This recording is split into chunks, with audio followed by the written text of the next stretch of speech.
When it comes to characters with longer than average lifespans, there's often a discussion about the melancholy and terror of outliving everyone around you. To see empires rise and fall, entire societal systems form and collapse, or the pain and trauma of outliving everyone you love around you, Immortals can be a fascinating character to follow in a story. Unless you're the Immortal, at which point people can only talk about how much of a grumpy, washed old man you are, in between that time you freed the slaves and gave Rex a taste of his own medicine. Hey team, Phantom Skull, the super security VTuber here, and today we talk about and see if the fanbase's favorite geriatric punching bag deserves the hate he gets, and try to show you another side of the boomer Superman of Earth. Immortal fans, rise up. This one's for us. All 11 of us. So to begin with, let's do a quick recap of the Immortal. An ancient Celtic warrior finds a mysterious doohickey of sorts that grants him immortality alongside super strength, durability, and the power of flight. Throughout the centuries, he kept himself hidden while being numerous notable historical figures, until being inspired by the rise of superheroes in the 30s to be more publicly known as the Immortal, being Earth's strongest and most decorated champion for most of the 20th century and into the 21st. He would become the leader of the original Guardians of the Globe until the tragic slaughter of his team by Viltrumite infiltrator Nolan, aka Omni-Man. After eventually recovering, physically anyway, he becomes the leader of the Guardians' less than competent replacements, and struggles to maintain his rising temper and crumbling self-esteem as the reality of the new threats facing Earth begin to show the widening gap of his own abilities. The Immortal, like all of the original Guardians, takes a lot of inspiration from DC Comics, which makes sense since Gen 1 Guardians were literally Justice League archetypes. The Immortal is interesting as he's a bit of a mix of multiple characters. Superman for being the leader and, at one time, Earth's strongest superhero, Vandal Savage for being an immortal superhuman, and a dash of Shazam if you consider the mystical aspects of his powers. On paper, the Immortal is a pretty solid, if standard, superhero character, and one who's quietly been present for all 3 current seasons. Before the fandom, his reputation has soured with each passing season to currently where he's arguably the most hated non-villain character in the entire series.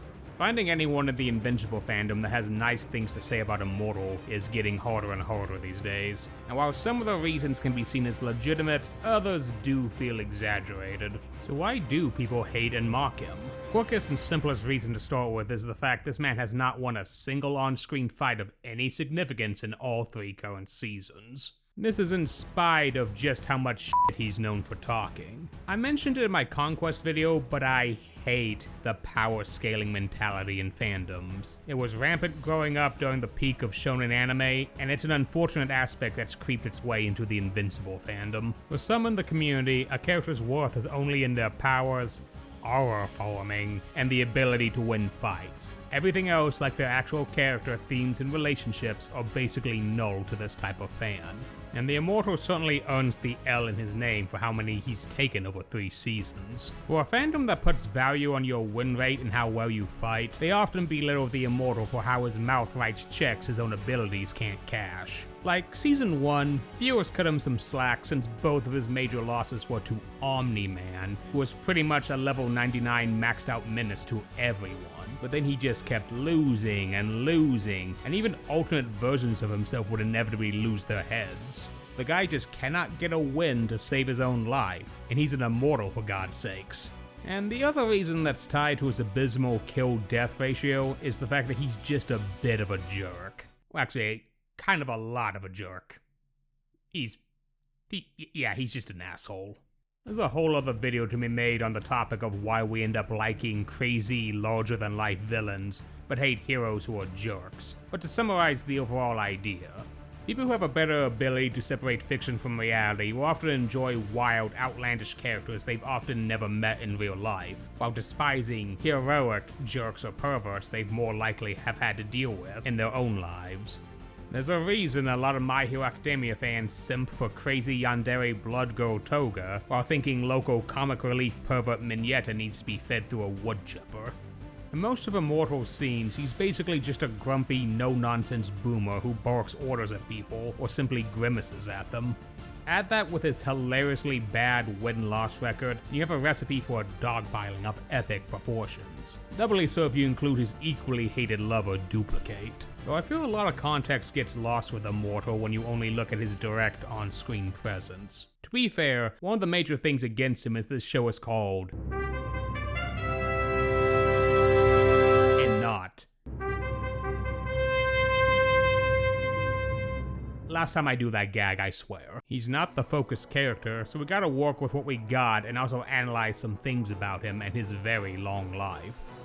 People do forget until Viltrumites started poking around the planet, he was Earth's strongest superhero, and led a superhero team so renowned and competent it took Omni-Man having to sneak attack them to kill them all, and even then, he was left in a coma for days after.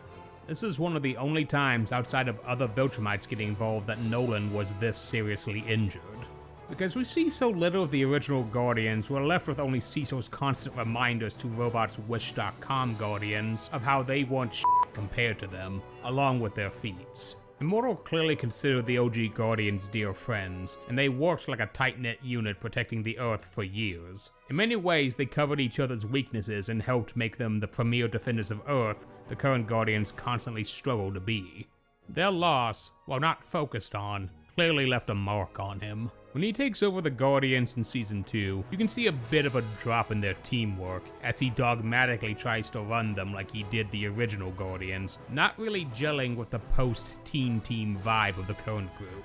While he was a good leader for the OG Guardians, he's very clearly ill-equipped to deal with the many hot messes in the current lineup, and that's not even getting into his own issues. Immortal usually tries to keep people at arm's length. His aloof and all-business personality is a coping mechanism to help him with the many lost friends and lovers over his thousands of years living, and we've already seen a timeline where those coping mechanisms fail. After the loss of his friends in the OG Guardians, he becomes much colder and paranoid, especially towards Omni-Man's son Invincible. The only person he drops his barriers down for is Duplicate, someone who shares a similar bond over their experiences with death, or being the worst power couple if you ask the fans. Her apparent death during Season 2 hits Immortal hard, to the point he finally acknowledges he's not the champion of Earth he used to be, and becoming a liability due to his inability to regulate himself. While her reveal that she's still alive rekindles his motivations, and sort of begins to trust Invincible, though clearly still having some issues, this was only a minor patch for the gaping hole forming in his psyche.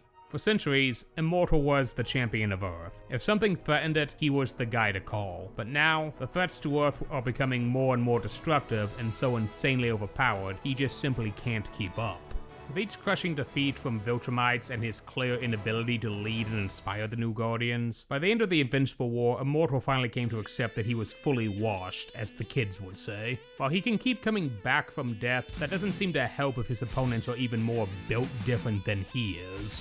And to be fair, the Viltrumites are so overwhelmingly bullshit, the only non-Viltrumites that can actually survive 10 minutes, or even beat one is an exclusive club. And realistically, with the right backup, Immortal could theoretically survive a low-ranking Viltrumite. Unfortunately, Season 3's Discount Civil War subplot left him with the worst version of the Guardians when one of Invincible's psychotic alternates came a-knocking. As much as fans seethed about him getting to retire in happiness with Kate, while fan favorite Rex ended up, exploded, it was a logical conclusion. The oldest champion of Earth accepted he was no longer the man for the job in this new Viltrumite or nothing era. I mean, did anyone really expect him to roll up to the Conquest fight after he got his ass handed to him by a discount serial killer version of Mark? Immortal probably saw Invincible getting beat like a powwow drum on TV and told Cecil that he did not want any of that smoke. It's still unfortunately a net loss for the planet. Even if he was considered a bum when the fight involved Viltrumites, he's still the second strongest superhero on the planet currently. Third, if the writers ever remember that Adam Eve can do other things than make Gwen Tennyson force fields. Fourth, if they ever let Tech Jacket exist beyond cameos. Fifth, whenever Oliver hits puberty. Look, we're getting off track here. Even if he's not top 3 anymore, he's still one of the most durable heroes by Earth standards, and his loss is definitely going to be a problem for all non-asshole Kryptonian threats for the immediate future. But even if he's going off to have wholesome Christian four-ways with Kate and her duplicates for the next season, I doubt we've seen the last of Earth's ageless champion. Whatever problems he has, no matter how much suffering he's faced, no matter how many deaths, Immortal is still a hero. While people will deride him for being a crotchety old asshole and endlessly mock his on-screen losses, end of the day, he's still a man with principles and a sense of justice, and he'll always get back into the fight, even if he thinks he's going to lose. He might need time with Kate to rekindle his own humanity, and to overcome his limits in the age of Viltrumites versus everyone else, but I think the fire of a hero still burns in Super Lincoln's soul. End of the day, the Immortal will rise again. Whether he actually does something or gets bodied again for the memes, we'll need to see. Until then, rest your head, King. Invincible and the rest of the squad got this. But then again, maybe don't block Cecil's number. Thanks for watching. Hey, thanks for checking out my video. If you enjoyed my analysis of Immortal, be sure to leave a like and a comment. I'd love to hear your thoughts on this ageless super, even if it's to dunk on him and call him washed. Be sure to subscribe for more superhero, anime, and comics essays that I've got cooking for the future. You can also find me on various social media apps for updates on other projects. Got a lot planned for this spring and summer and can't wait to share it all with you. Thanks again, and I'll catch you guys later.